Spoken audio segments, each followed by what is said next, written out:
शामी पुत्र अनमोल न घर अपने सारी रात तलीवेन मावा ते अल्लाह पाक लतीफ नाराज होंदा है नाराज करीवेन मावा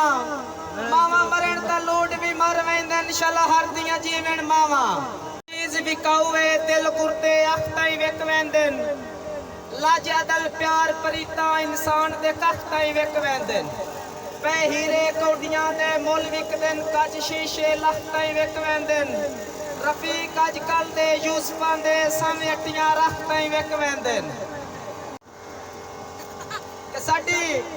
दुखां दी जुड़ी है जिनस वफा दी साडे लगदे वेच वटा के खा गए और ना समझिया कमले झल गए हैं सानू निभी दे मार हया गए ते जदों यूसुफ वांगों बेली बरताह बन के असा विकण बाजार च आ गए हत्ती वेख के अट्टियां हयात हुनां दे वतर मान तुरोवण आ गए कदी नहीं हो सकते लखा पाक करेंदे वतिए